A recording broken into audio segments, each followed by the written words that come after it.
What's going on, everybody? It's your boy Fab, Freddie Fox, America's Big Brother, and we back with another episode of the Saturday Night Sit Down.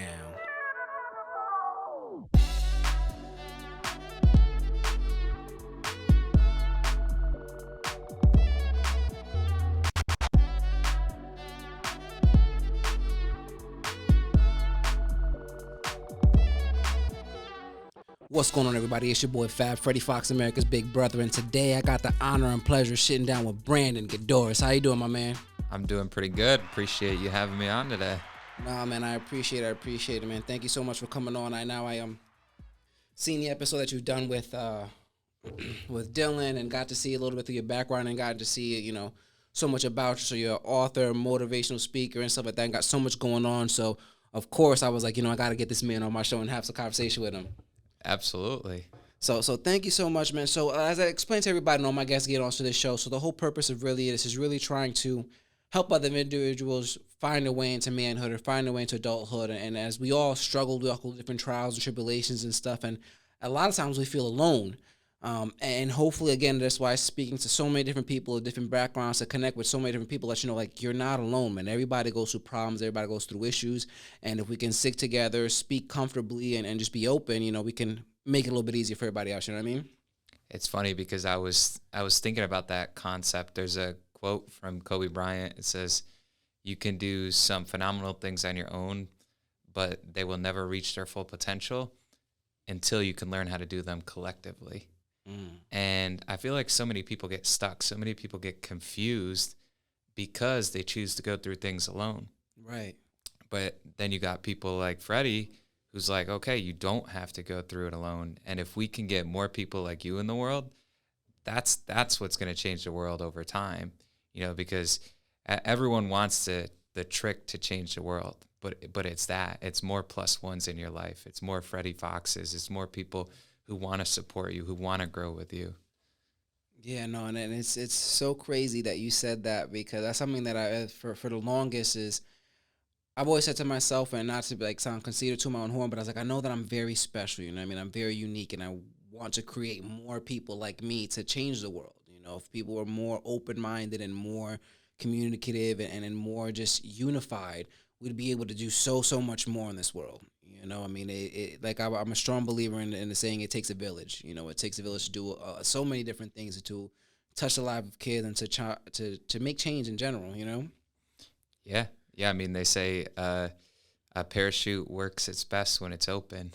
Yeah. And, with more open minds who are willing to listen, who are willing to believe in themselves, some incredible things can happen in this world and are happening into this world with the people who are doing that.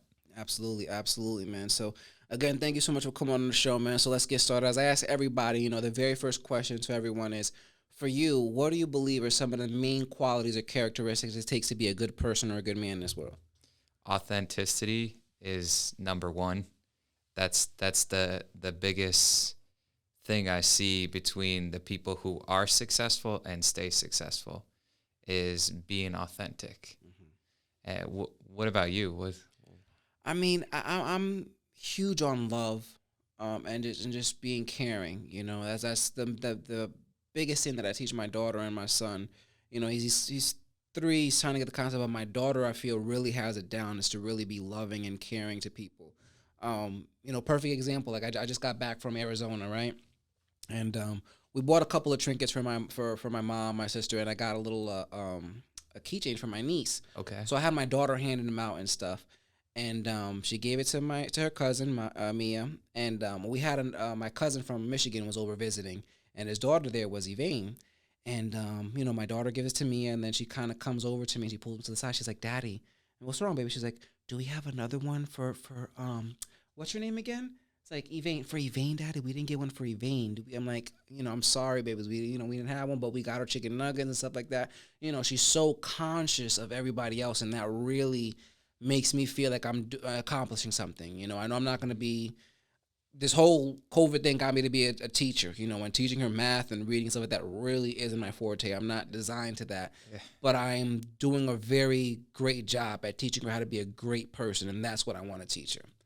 So I feel that love and being caring is huge in that aspect. But also, like you said too, authenticity is huge because it comes from a good place from her, and it has to be real and genuine. Mm-hmm. And that's something that I take pride in myself in doing this. Like, I genuinely care about people's ideas, their feelings, their backgrounds, and I genuinely want to learn and understand that. And you can see that from, like you said, the people who are successful. Mm-hmm. A huge person who I'm a huge fan of is Rob Dyrdek. Oh, okay, cool. Yeah. And he's so authentic. He's Yeah. so him. He's so Yeah. real.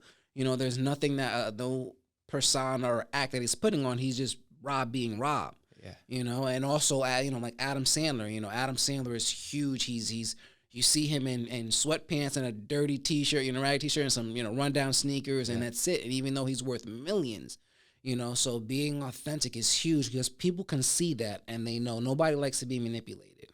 And people have gotten a lot better at seeing the bullshit. I mean, is the best way I can say it. And understanding that and really being authentic is a huge thing. So I appreciate you mentioning that.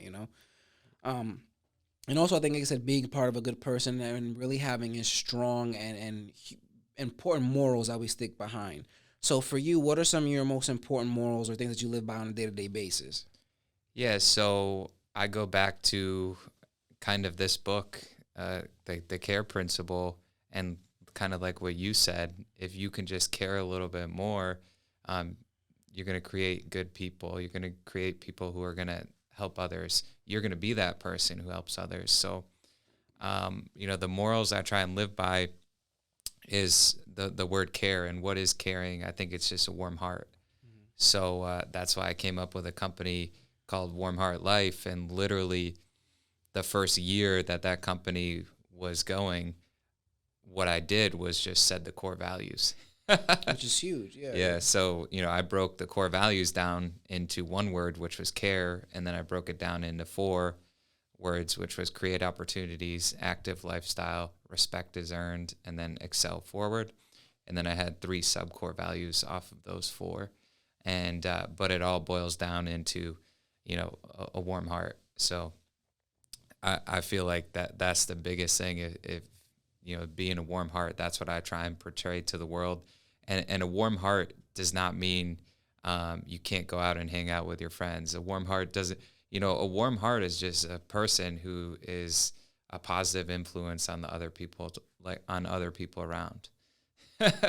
That's it. It's that simple. Yeah, no, that's huge. And I know you said that you're breaking it down with the subcategories, but please just let us know about that or what those are. Yeah, so I was really, really, really thinking hard about personal development because it's something that had changed my life and actually turning it into a business. Mm-hmm. And I heard this guy, Andy Frisella, might as well say the name.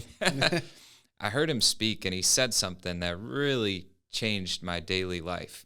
He gave me something I could do every day that could make me that 1% better that people talk about, or whatever, a percentage better.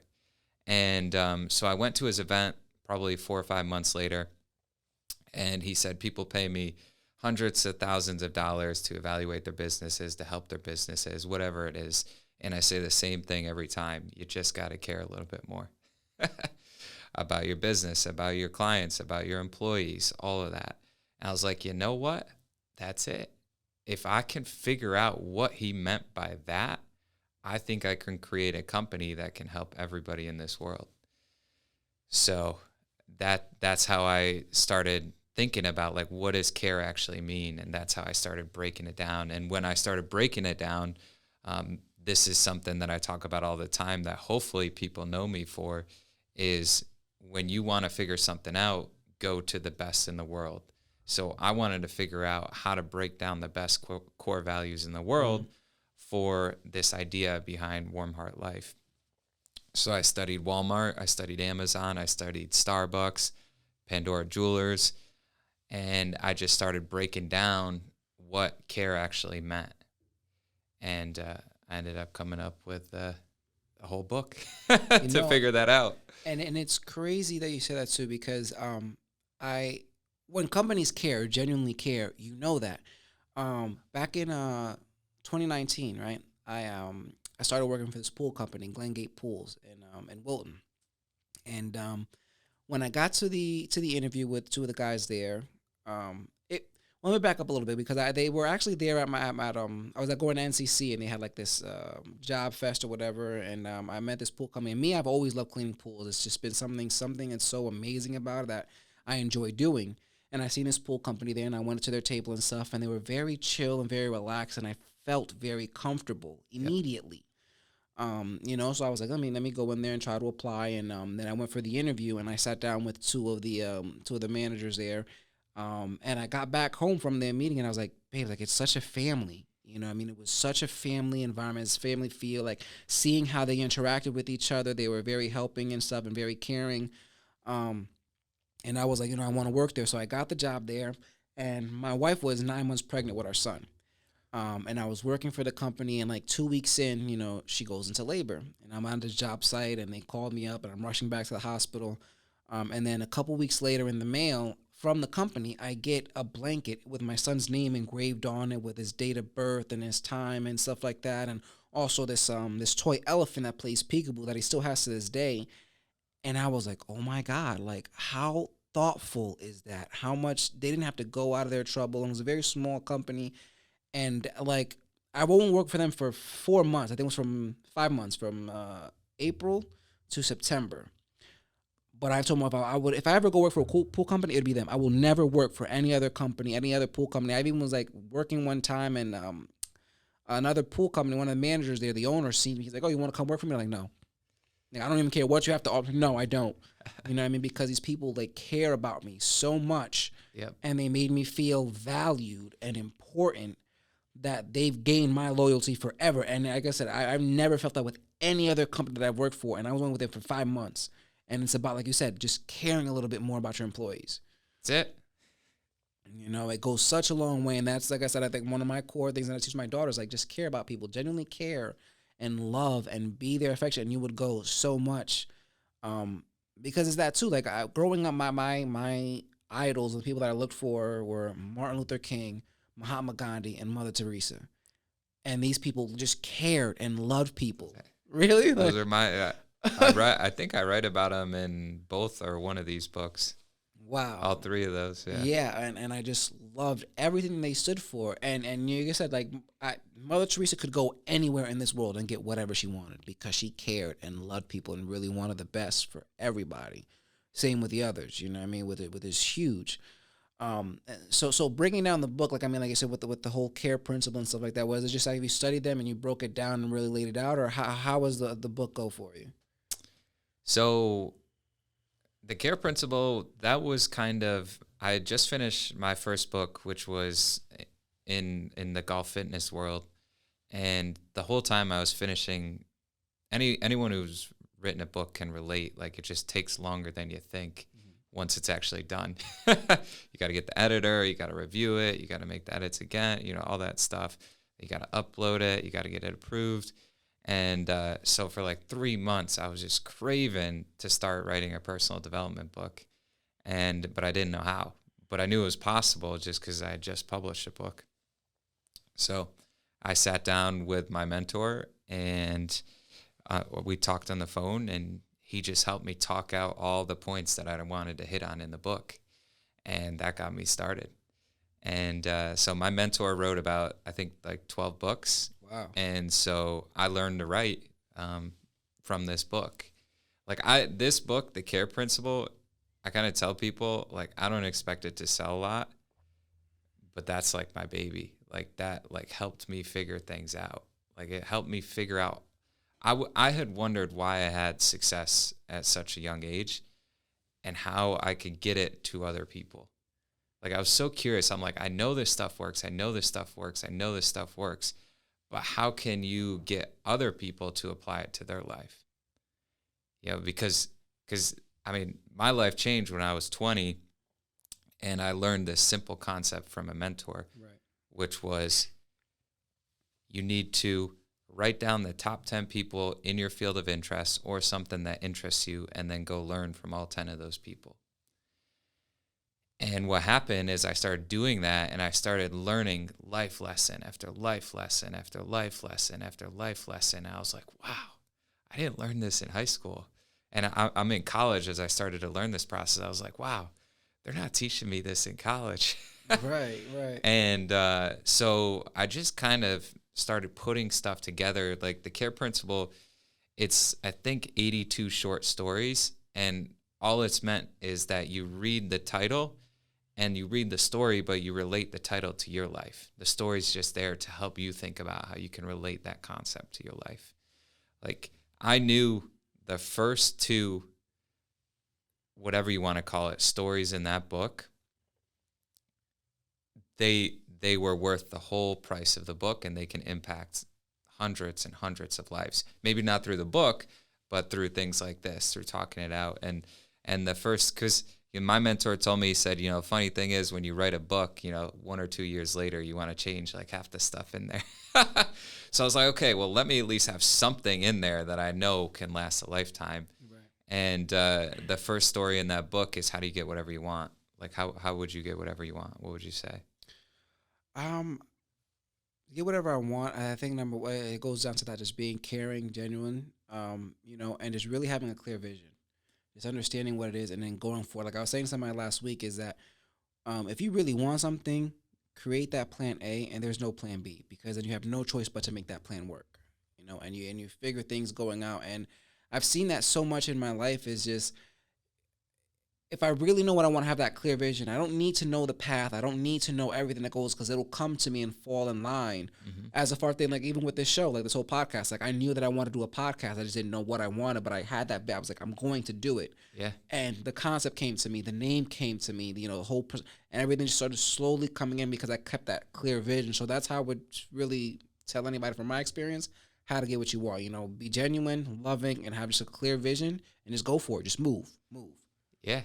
Yeah, and how do you figure out this stuff along the way? It goes to what you were saying earlier, by you can't do stuff alone. Like, how do you figure stuff out along the way? I generally, like you said, like, just learning from people, but I'm so engaged with so many things, and I just like to learn and trial and error as well. Learning from other people's mistakes and trial and error. I was reading a personal health book, and it says, although it's great to learn from your own mistakes, it's better to learn from the mistakes of others. Yeah. So, yeah, I mean, the Bible says, it says, ask and you shall receive. And that's it. That's how you get whatever you want. You start asking. You start asking yourself, like, hey, what do I really want? You start asking people, like, how do I get this? Hey, this is what I want. Like, just a couple days ago, I'm like, man, I really want to interview Blake Lively and Ryan Reynolds. But I'm like, I don't know how to do it. But like you were saying, I don't let that stop me. I start asking people. And then someone the other day is like, hey, my dad used to serve them at this restaurant. Hey, you know what? I actually did the plumbing at their house. I can't tell you where, but, that's how small of a world this is. Yeah, yeah. And so if I do end up interviewing them, it's just because I'm just going to ask people. Well, you will. You will. How do I do this? Not if, you will. And if I don't, it's probably going to lead to something even better, and that's what I think is one of the coolest things. So, and that's the first story in that whole book. I was like, man, that could change thousands and thousands of lives, because so many people, like we were talking about earlier, try and do things on their own. They try and hold everything in, and I'm not saying you have to see a therapist or all that, but all I'm saying is, if you start like asking people, like, hey, I'm not in the mental state I need to be in right now to succeed in life. Okay, well, why don't you start asking people who are in a good mental state? Why don't you start studying Kobe Bryant, Michael Jordan? Like, what did they do to get in that state? Mm-hmm. And all of a sudden you start finding answers. Yeah.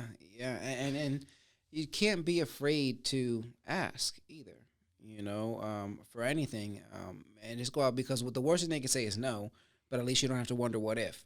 And it was like a big, these last couple of months and stuff, I was looking for work in different places to go, and I was always just like, I guess, kind of doubting myself. And just recently, I had getting back to my own company with Cablevision and stuff, and I was like, let me go in there, and I was kind of hesitant to ask for a certain amount, like for the closing thing, and I was like, So the worst they're gonna say is no, you know. Mhm. And then I went out there and I asked. I told them, like, here's my price. This is what it's gonna cost to get me to work for you guys.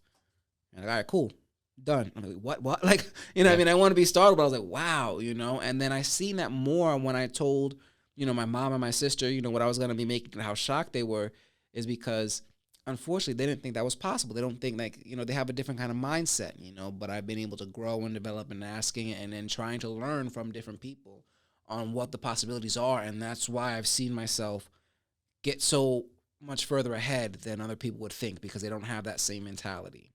Yeah. I mean, anyone who's watching this podcast, if you want to get a raise, all you have to do is ask your boss, your supervisor, hey, you've done a lot for me. I really appreciate this opportunity that you've given me.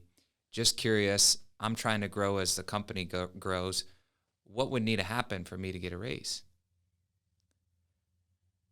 That's it. Then you know. Right, right. And if you feel like you deserve a raise, you can do exactly what you just said. Yeah, You you know. just say, "Hey, like this is what I would do it for." Okay. Yeah, yeah, and there's been so much that I've done, like doing the T-shirt thing, like starting my own T-shirt business and all these things, like and all these, and that's one of the things where I've gotten more confident in that aspect because I'm running my own business and I'm setting my own prices, and people are paying them, and it's just boosting my own confidence of what I'm able and capable of doing and stuff, you know. So it's just being confident and just asking it and you know speaking up. You know, it's one of the things that I've struggled with growing up. Um, Now, I know a lot of these things too is like a reason why I do this show as well too is I know that a lot of people may or may not have strong role models in their lives or mentors or people that they can guide to and stuff like that, or whether they have a good or bad relationship with their parents or their dad. So for you, what was your relationship with your dad like? Yeah, that's a great question. As far as like growing up, what it's like currently, Yeah, like just growing up and where you are now. I mean, I don't know if dynamics may have changed and stuff like that, but you know, your whole relationship overall, how would you state that or put that or classify that? yeah, my first remembrance really of my dad and like work ethic was I remember he would drop me off at preschool. He would drop me off at preschool and then he would go to college to get his master's degree because he hated what he did so much that he decided to switch careers in his mid 30s despite having 3 kids. That's a bold move. And so that was one of my first memories of my dad was him dropping me off to daycare, preschool, for him to go to pursue a new career where he left everything, and he's still doing that career today, the one that he was going back to school with, and he loves it and he's very passionate about it. So my relationship with my dad was we would talk a lot about that type of stuff, because that's what he was so passionate about. Um, there's a lot of stuff with relationships that we didn't talk about as much that we do talk about more now, and probably will a little bit more in the future. But that's kind of what it was like, and that's really, really the first memory. He's kind of been a guy that I've always been able to like talk things out with. Maybe I don't always agree, but that's part of parenthood, I feel like. Yeah, yeah. And it's huge that you have that too, because I know a lot of like again my friends like their dads weren't in their picture for one reason or another, but it's important to be able to have someone you can just talk to, and be able to speak your mind and be open with it and really have that sense of safety, and someone you can trust who loves you, who's gonna guide you the best. And even if you don't agree, know that you don't agree and still be okay with it. Mm-hmm. And it's great too. Like I think that's also a very important thing that your dad has taught you, at such an early age, because it's never too late to make a change. Mm-hmm. You can do whatever you want to do, and it's never too late for anything. Like your dad made a career change, a huge career change in his mid-30s with 3 kids. When a lot of people say, Yeah. like, no, stick with what you have because it's reliable. You know what I mean? If you hate it, just stay there. It's paying the bills, and really leave you in a life of misery. Yeah. Because you're stuck doing something you don't want to do. And I got that from my mom too. My mom came here, and she didn't graduate high school. But she came here, and one of the huge things that I seen that was she was going to night school at Rye Tech, and she would take me with her. And while she was in class, the janitor would watch me from the school. And it was great because it was one time she went there and she was just so stressed out and crying because my dad wasn't. It wasn't into watching the kids. What I mean, it wasn't his thing or whatever, and having a responsibility, and she didn't know what to do. And the janitor was like, "Hey, I'll watch your kid for you. You're gonna leave him here with me while you go to class, do what you got to do, and then at the end, just pick him up and go home." And every day she would go to night school, he'd be waiting at the front door to take me with him, and I'd go to the gym and stuff like that. And I got to see my mom go through that stuff. And when I was going to college too. Last couple of years, and that was a motivation because I wanted to see my kids see that it's possible to do it at any point. And I also remember seeing this mom there that would go with her two kids, and they would sit outside the classroom and wait for their mom. And I told her one time, I was like, "You're setting a really good example for your kids. You have no idea how positive an influence this is. I know it's a struggle now, but you'll see how much it's going to benefit them in the future," because that's exactly what happened to me. So it's such a wonderful thing that you had your dad have those conversations, do those things for you. And growing up now and seeing that, I mean, what do you think was the biggest lesson that you learned from your dad, that you apply to now or that you use, or your biggest lesson that you have from him? Definitely to be passionate about what you're doing. It sounds so typical, but he's had a good amount of success in his second career.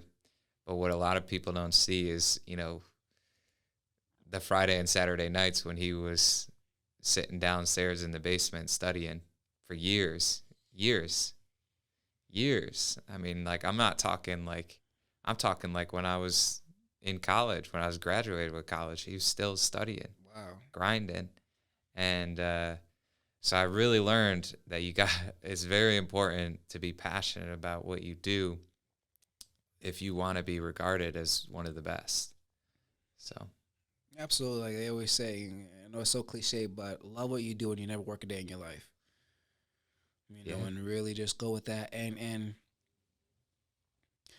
it's like you said, like these short stories that you wrote in the book and these things that I've talked to all the time. And I've actually been doing like little stories on my reels and stuff. But one of them that I haven't done yet, but I want to do is this woman comes out. She sees three old men sitting in the front yard, and she wants to invite them in. And they say, we don't go anywhere together. You have to invite only one of us in. Say because that's wealth, that's success, and I'm love. So discuss with your family. Who do you want us to come into your house? She goes inside and she's talking with her husband, and he says, let's invite in wealth. And she's like, well, why don't we invite in success? And they're debating back and forth, and then their kid comes out and says, why don't we invite love, and love will fill the house.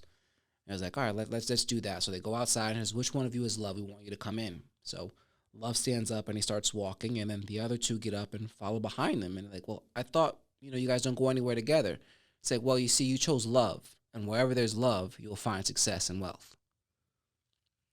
So I was like, man, so just really, that's why I just started loving this, what I mean? Like, I know I'm just starting and I'm starting to grind and stuff like that, but I love what I'm doing right now. I know everything is going to come eventually, and I'm not worried about that right now. I just want to love what I'm doing, have the fun, enjoy the process, and see where it takes me, because you never know.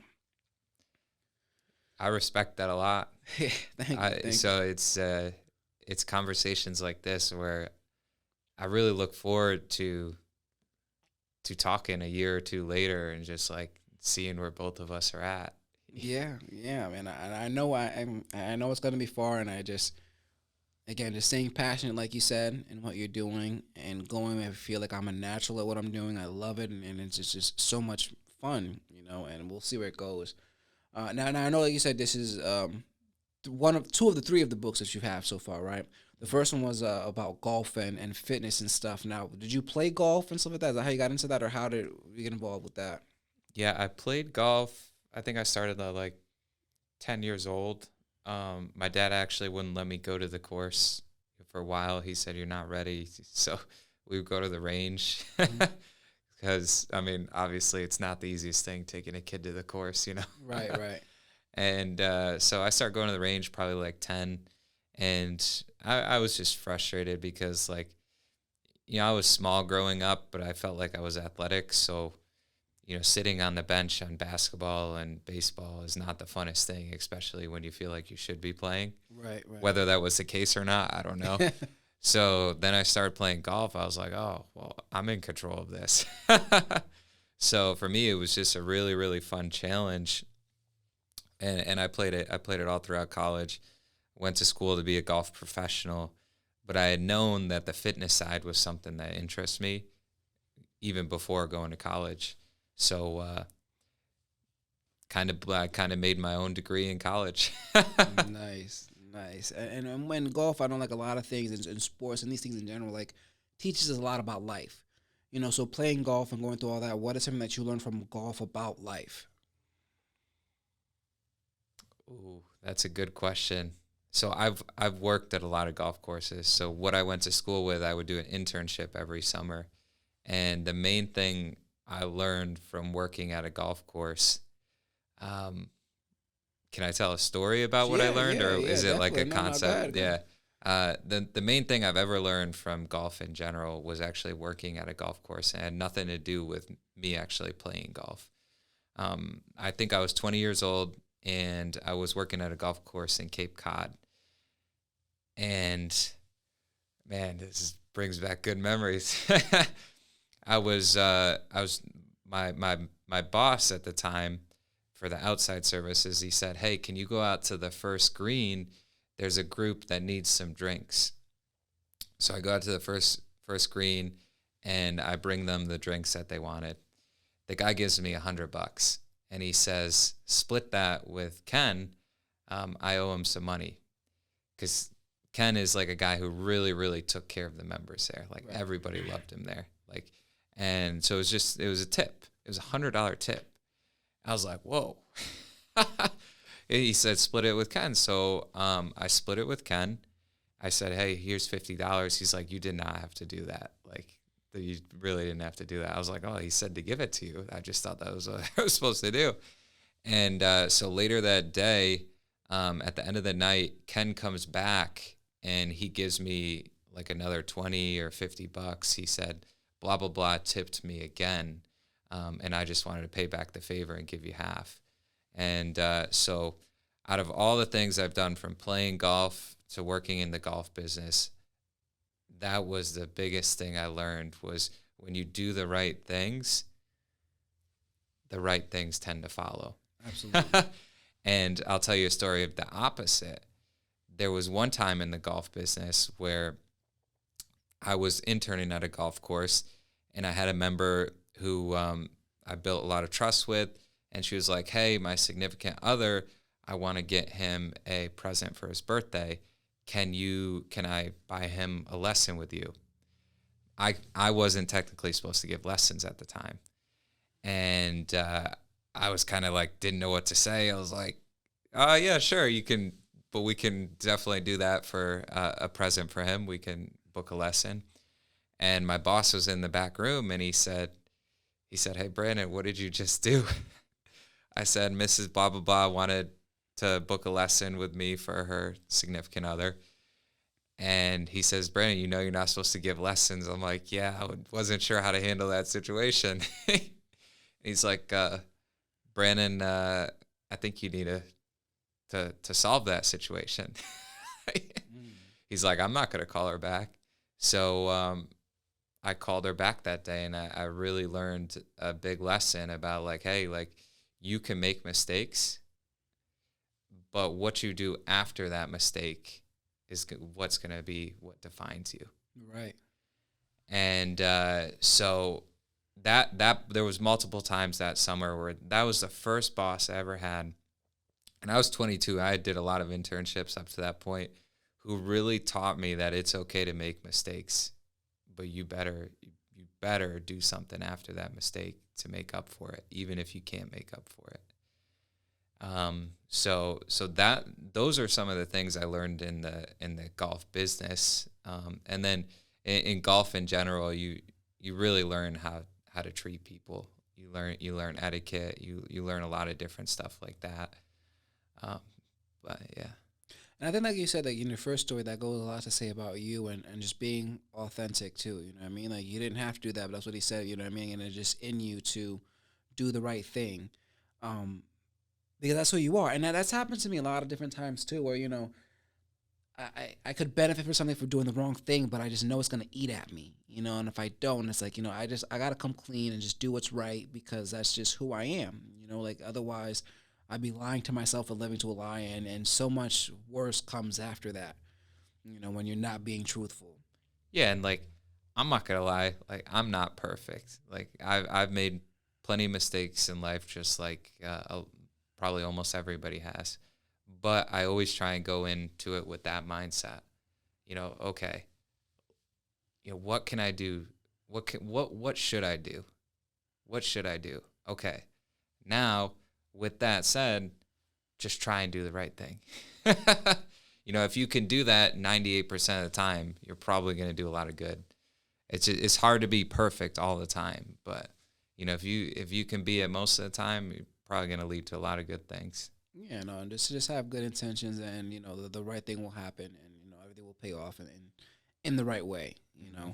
Um, Now going into it, I know you said like I don't know if the C.A.R.E principle was before or after the warm life thing. Like how did those two tie in again? Yeah, so in 2018, so a little bit about my background before the personal development business, and what I still do a lot of now is I'm a golf fitness trainer. So I train people in the gym to play better golf. So what does that mean? Basically, I'm a personal trainer that trains golfers. Okay. So I had been doing that since I was 17. I had met a guy who, he really helped me with my golf game through fitness. And I was very interested in it. And from 17 to 26, that was most of my life, was just devoting to being the best in the world at that. And then at 26, I got voted top 50 in America as a golf fitness trainer. And I was like, man, this was awesome, but I feel like there's so much more out there in life. And now that I understand the principle of success through this process, I'm like, I think I can help a lot of other people do this. So I had been doing it kind of like even when I was 23, I had been like teaching people the top 10 rule, and like, hey, like what are problems that you see out there? Okay, how would you go about solving them? So I'd always been like trying to like start this personal development thing unofficially. Right. And when that happened, I was like, okay, I need to start making this a commitment to help other people achieve their dreams, because that was the loneliest day of my life when I got voted top 50 in America, which is what I had always wanted. It's like like I can relate so much to celebrities because I know what that process feels like. You work so hard for something, and then you're like, okay, that was it. And so like when a celebrity wins a Grammy, it's like, okay, like I can relate to what that feels like. You know what I mean? Just on a totally different level. And so I was like, okay, I want to grow together with as many people as possible. And I didn't know how to do that. I just had an idea and a belief, kind of like what you were saying with a lot of the things that you've been doing. And so it really just, after that, that's when I started writing the book. Mm-hmm. I started writing this, and I started pursuing this more and more. And then I had a concert. I had a concert in 2000. I may have actually skipped a year, but anyways, somewhere around that realm, I had a concert, and that really took things off. And I split my fitness business and my personal development business, because originally it was supposed to be all-in-one. It was supposed to be Warm Heart Fitness and Entertainment, and where we had one of the best gym facilities in the world, that at nights it turned into a concert venue that had showcased the top up and coming artists in the world. Right. So the idea was always behind growth, where you were showcasing the top artists in the world at this gym facility that turned into a concert venue. But then as things started to develop, I'm like, maybe that's not what I wanted, especially after I had a concert. And so once that concert happened, it kind of spring-shotted everything going forward with, hey, like this can be a personal development business. And then COVID really helped that take off. Yeah. I mean, COVID sucked, but it was a blessing for a lot of people. I think even for myself, I've seen the most positive things and really force you to make something out of yourself, and really people who had that type of mentality, because I think that's something like you said too that we also have in common as well, is that ever since I was little, like, I don't know if it was my family put the idea in my head, but it was like, you're meant for greatness. Mm-hmm. So I always tell myself, like, I'm meant for so much more. Mm-hmm. I don't know what it is. I don't know what's gonna happen, but I know I'm meant for like a much bigger purpose. Even when you reach a certain plateau, like, I'm meant for more. Like, I'm meant for more. And like, as you were saying that story about like knowing what it's like, or like, reaching that pinnacle and being like, now what? It made me think of like I was telling you, I got two little kids. So I watch a whole bunch of like these Disney movies and stuff like that, which are huge lessons for adults as well when you really start to pay attention to them. But I don't know if you've seen the movie Soul from Disney. No. It's an incredible movie about like life in general, like what do you want to do and finding your purpose in life, which is a huge thing. There's so many different things in that, but it brought me to a story that happened at the end where she was telling him, because he wanted to be a jazz musician, he wanted to be in a huge jazz band, and he played his jazz, and it was over, and he was like, so what happens now? She's like, well, we come back tomorrow. And he's like, really? Like, that's it? And she says, this reminds me of a story. A little fish swims up to a big fish and says, hey, I'm looking for the ocean. And the fish is like, well, you are in the ocean. The little fish is like, well, no, this is just water. What I want is the ocean. And it's like, got you thinking, like, wow, like, as you said that, I was trying to find out how that tied in, but now I understand what your story is like, you get to a certain point, you're like, now what? You just feel like, what's left, or what's my next purpose to do, and what's going on. So that's huge on how that ties in, and also back to, like you said, just having that mentality of wanting to do so much more. And I was like looking into on your website, and like you trying to grow people and stuff like that with the Warm Heart Life program and stuff. And I know like a little tag that it says, want to help 21 people reach 21K a month. So how are you going about that, or what inspired that idea? Yeah, so that's been kind of the next growth phase. So when Skip College Read This came out, what happens, you start reevaluating what's next. And I had pretty much mentored people for about a year and a half to 2 years on refining what's in this book. And when that came out, I started exploring like, what's next. And I went to a conference in July or August, and for about a year I had been doing one-on-one coaching with people, but I didn't have much of a vision. I just knew I could help people execute on goals. So I had about a year of experience with one-on-one coaching with about 10 people, and I'd seen the success people was having. And I went to a conference, and I had actually developed this goal of getting 21 people to $21,000 a month, but I was actually feeling stuck. And I was wondering why I was feeling stuck. And the guy who was having the conference, he said, he said, a confused mind always leads to failure. And because the same thing that happened with the golf fitness happened. I was like, man, I just don't think I'm thinking big enough. And he started breaking down numbers, and he was like, well, what if you did this? What if you did this? And so anyways, I figured out how to break down a $1 billion business model to have 10 schools around the United States with 10,000 people each, where people only go to school for a year instead of 4 years, and you actually work with the businesses in the area so that people can actually learn how to get a job and grow in that job throughout that year. And that's broken down into a bunch of different sub-goals, and the next break point is to get 21 people to $21,000 a month. Because what I'm doing right now is I'm building up attention and credibility to prove that these concepts work. Right. And so this is how I'm doing it. And what I'm doing is you don't have to pay until you get to $21,000 a month. And everyone's like, well, why would you do that? Well, I have another business that I designed around this business. So my other business brings in the money I need to survive, to keep doing the things I want. And then I have this business that I'm growing on the side.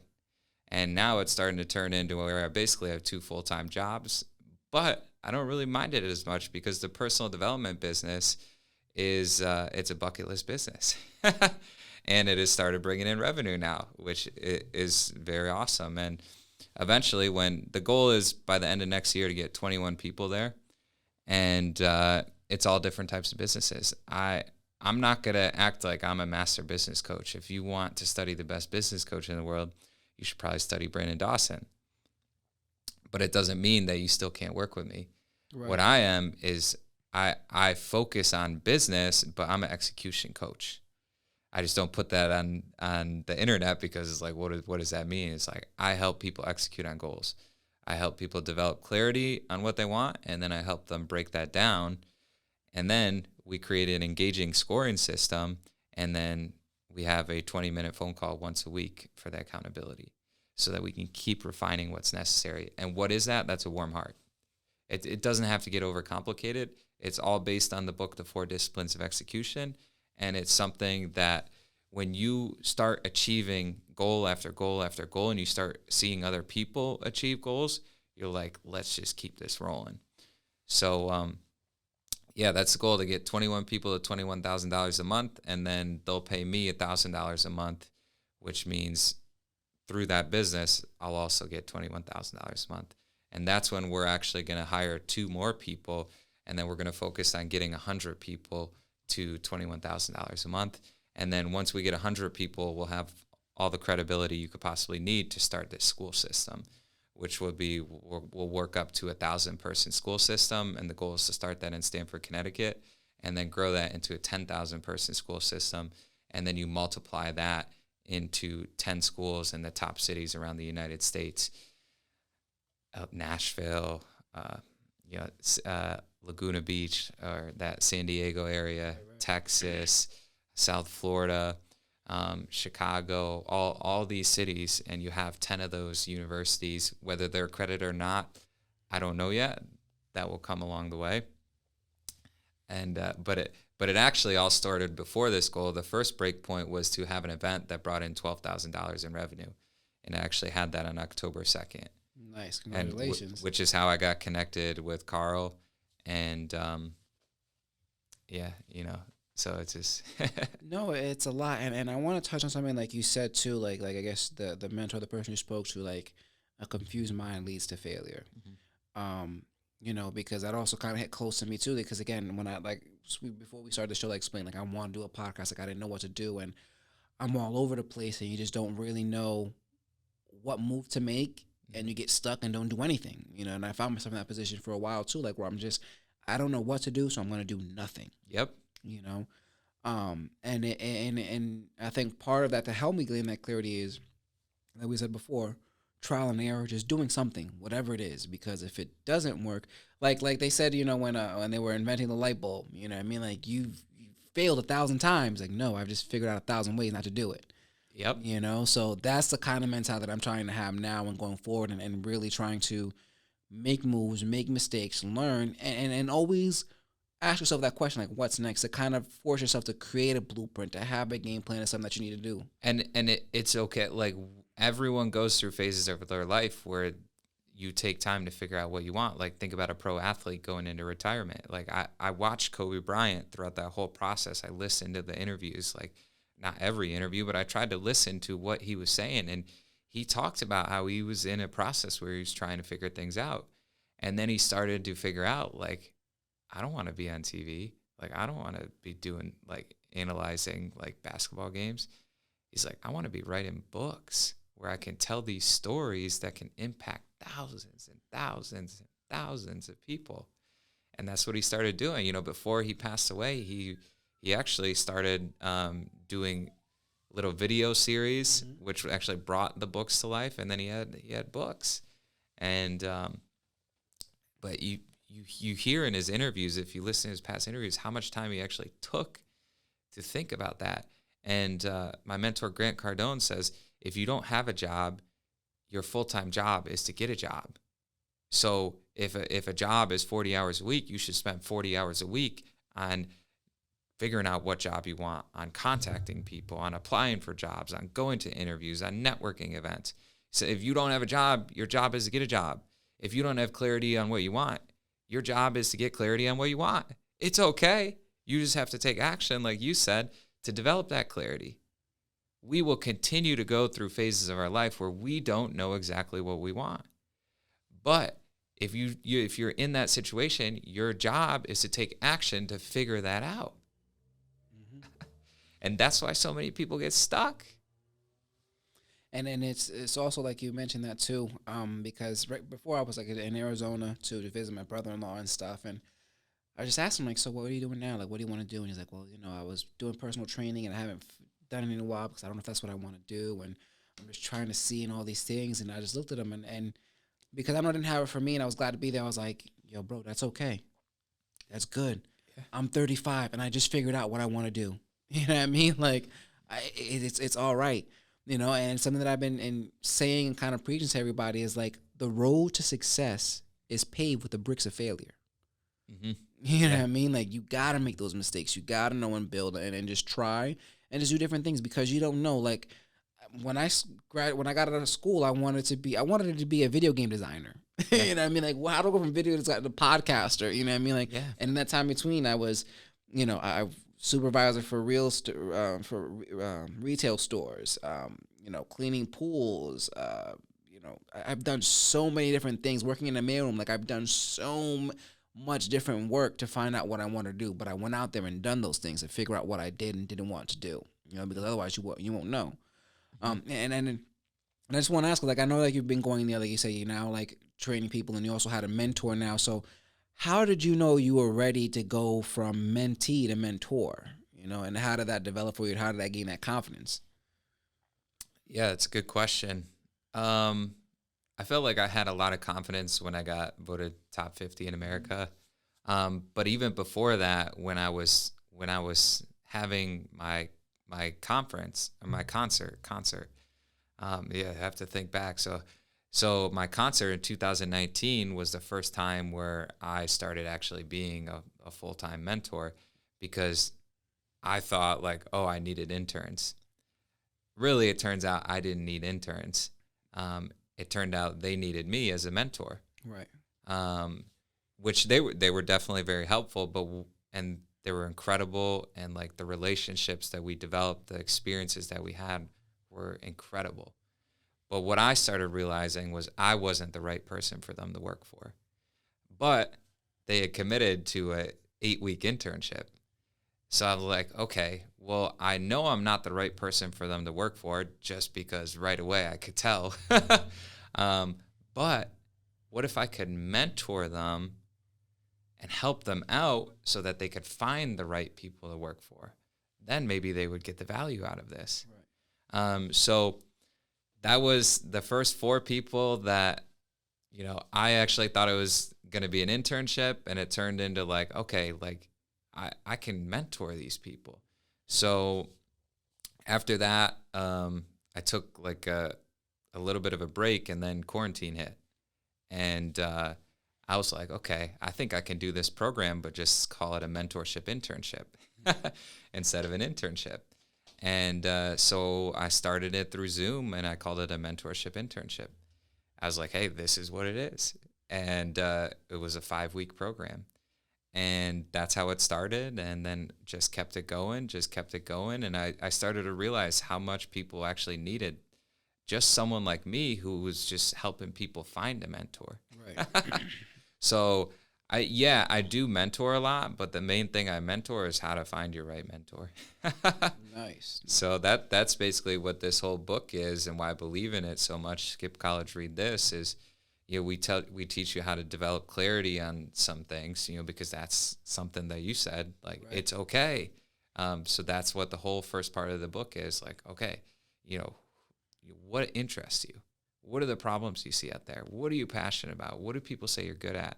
And then you combine that all, and then we start teaching you how to actually study, find, study, and attract the people that you want, and then how to grow together with those people once you attract them into your life. Well, definitely, I definitely want to talk to you more after the show and stuff like that, because I want to find the right mentor for myself as well. Yeah. I just don't know how to go about it, so I'm glad you brought that up and mentioned that. So we are kind of winding down, man, so I got 2 last questions for you. So my first question is to you. What do you think has been the best advice you've ever received? The best advice I've ever received. That's a good one. There's so many things that pop up in your mind, but it's one thing that really, really pops up is when you do more than you're paid, eventually you'll be paid more than you do. And that is 100%. I mean, I remember when I saw that, I was like, oh, that's so right. Yeah, yeah. You know, so what I started doing is I started in college, I just started training people for free. And what most people don't see is like for about 3 years, I think I made like $3,000. But I started in college when everybody was like hoping that they would be set after college. I started in college. Right. I was just like working for barely anything. I was like, man, if I could figure out what these people are doing by using my resources at school, my friends, you know, all this connections, I'm like, I think I could figure this stuff out. And it's funny because after college, people started paying $100 to $150 an hour to work with me. Nice. You know, I didn't get all that at that time, but they were paying that to work with me because I was not focused on getting the money right away. I was focused on working to build up my craft, to build up my knowledge. Like I worked for two of the top fitness instructors in the world before I even graduated college. Nice. And nice. both of them were for free. No, and then that's a very good one too, because I think I also put that onto to Dylan with this when we were sitting down and talking, because like he said, you know, he's like, hey, you know, this is not going to be that. I'm going to come in here, be early, leave late, do what I got to do, whatever, and then you'll see about hiring me. And then it turned into a huge payday for him because again, he was willing to do more than what he was paid for. And people see that when you genuinely want to try and work and stuff like that, they recognize that, and you will get your payday eventually. You know, just grinding. That's the thing. People is that I've seen too of recently is that people are scared to grind. They want the instant gratification. They want the big bucks now. When you know Good you luck. got to put in the work. Yeah, you know you really got to put in the work. And to get that payday, what you're looking for. So the last thing is to then, you know, like looking back on, you know, everything that you've been through, all your different experiences and stuff like that, looking towards the younger generation, what is one piece of advice you would give to them? What's one piece of advice you would give? This has been an ongoing thing for myself is be you. You know, don't be afraid to be yourself. Because that's one of the biggest things for me is that I've was so afraid to be who I really wanted to be or be who I am because of being criticized or being picked on or being teased and stuff like that, that it led me to years and years of depression and sadness because I was like, I think the best thing that I seen too was from Jim Carrey, and he says, depression is your body telling you it's sick of playing this character. You know, and I've never related to something so much. So that is with even with my daughter, like especially with my daughter now, is I want her to be unique. Like when she's doing things that are kind of weird or zany or whatever people may think of it, do it, enjoy it, have fun, be yourself, and don't let anybody make you feel any certain way about it. That's one of the big things I tell my daughter too is that you are in control of your feelings. Don't let anyone make you sad, happy, mad, depressed, anything. It's all on you, you know? So that would be my biggest thing that I say about it is really be you because I struggle so much to find out who I was and to be me and be okay with that. Yeah. Well, I like that. So I guess the advice I would give would be, since you mentioned a couple of people I really look up to, Martin Luther King and Gandhi. It's my favorite writing I'll probably ever write in my life. I maybe I'll change that, maybe not. But it's just this poem I wrote. This is probably the best advice I can give. It's called Becoming Great, and it's got Martin Luther King and then Gandhi, and they're right next to each other on this picture. And then it's just a 4-line poem. I thought I was good until I saw great. It was then when I understood what achieving my dreams would take. So what that means is, you know, you think you're really good at something. Like you think who's your favorite podcast host? Joe Rogan. Joe Rogan. Okay. So you think you're getting a lot of positive momentum with this podcast. You're on episode 27, whatever you're on, you're getting views from different countries, and you really feel like you're getting like really good at this. But then you go to Joe Rogan's studio.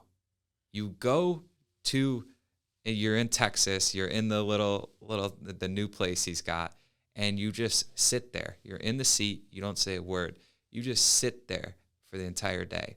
And you start seeing how he interacts with the guests beforehand. You start seeing how the camera people interact with Joe and the guests. You start seeing how they set up the mic. You start seeing the questions that they ask in person. You start seeing the things that happen behind the scene. And you see great. You see the best in the world, Joe Rogan, for the whole day. Now, since you saw that, you understand what you need to do to be great, to be the best. And that's what that whole poem is, and that's the best advice I could give, is strive to be great and learn from the greats. No, that's definitely deep. And I was listening to this thing that Steve Harvey was saying too, which kind of ties into that. And he says, just one time, fly first class. Just do it once. Sit in those big seats and the drinks that are coming, have all that space, getting to be able to board on the first person, the first one out, relax in the warm towels, all that stuff. And the next time you fly coach, you will do whatever it takes to get back into first class. And I think that's the same thing too. You see what it takes, you see what it is, and you start to strive that and achieve. So I think that's very, very great advice, man. I appreciate that, man. Thank you. Absolutely. Really enjoyed this. Thank you for having me on. No, definitely, man. Well, thank you so much for being on here, man. I really, really enjoyed having this conversation with you. I mean, it's been an honor. I definitely want to talk to you more, like you said, about finding the right mentor and talk more. So thank you again, and thank you, everybody, for watching. As I always say, no matter who you are, no matter what you've done, your big brother loves you. Stay blessed.